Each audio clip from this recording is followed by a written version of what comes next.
Hi, everyone. Dr. Frankie Bashan here. I'm a clinical psychologist, board certified sex therapist, and also an entrepreneur and the CEO of Little Gay Book Matchmaking, which is a US based net matchmaking firm that's national. And we focus on supporting the LGBTQ plus community. So, what I love to do every day is to serve in this area of intimacy, relationships, communication, vulnerability. Like, how do we have better relationships with ourselves and with others? And how do we stretch ourselves and grow and learn? And right, we're all kind of trying to do the best that we can. And I think that there's lots of tools and skills that we can acquire, and there isn't a one size fits all. So we've got to try things. And here I am, trying things myself, learning as a psychologist, sitting there listening to clients year after year, and also living my own life and getting myself into messy situations and getting myself out of these situations and learning from them and growing. So that's what I do here. So if you're interested in learning and growing and recognize that you're also imperfect, then you should definitely subscribe to my channel. Click that little bell below, hit all notifications. I drop a new video about 2 to 3 times a week, and I talk about sex and relationships and intimacy and all the good stuff. Today, I'm going to be talking about cheating fantasy. So, are you cheating if you're fantasizing? This often comes up in my practice, and I thought it warranted some conversation, some attention today. So, hopefully, you get something out of my talk.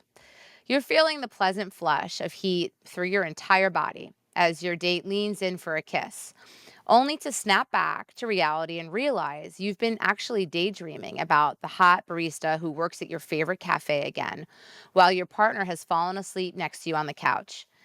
How guilty or alarmed should I feel?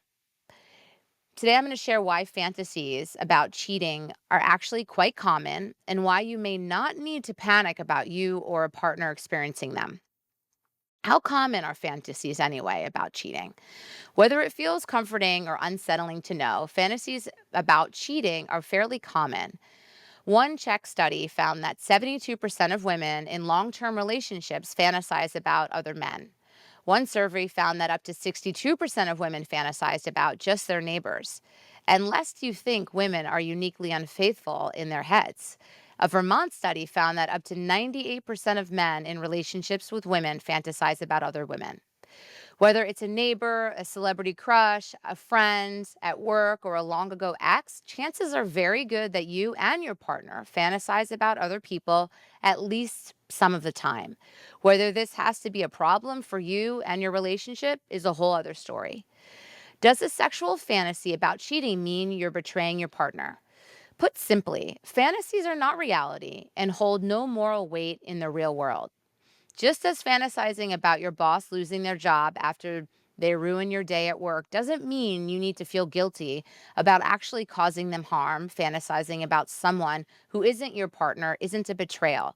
You aren't responsible to anyone when it comes to your thoughts and feelings. What you are responsible for are your actions. The reality is, virtually no one is only and always exclusively attracted to one person, and this includes your partner. Experiencing attraction and thoughts about what you'd like to do about it is just part of the human condition, like experiencing hunger or thirst.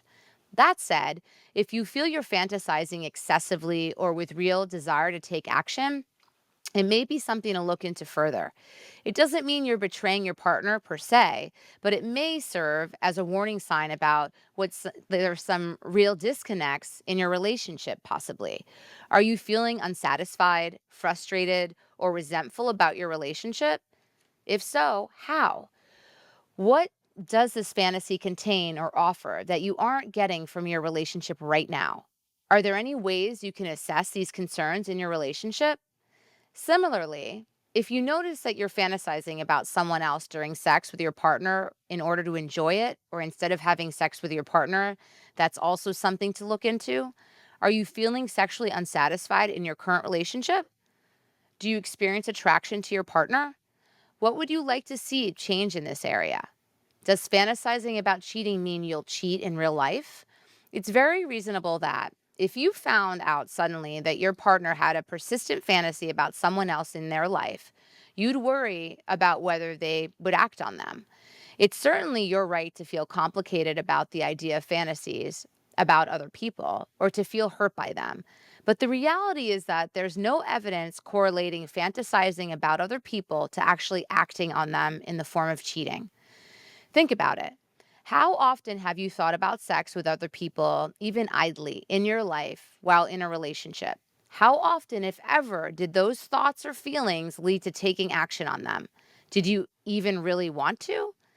While we often feel the most activated around the idea of our partner being attracted to someone else, the reality is that the choice to cheat and engage in any sexual activity really is the result of a much more complicated calculus than just attraction. It has to do with our state of mind, our dynamic with the other person, and perhaps most importantly, our dynamic with our partner. In most cases, attraction to someone else doesn't tend to go anywhere in the real world if the person experiencing it is in a happy, healthy relationship where their needs are being met and their bids are being responded to. Hope you got something out of my talk today. Kisses, hugs. I'll see you all next time.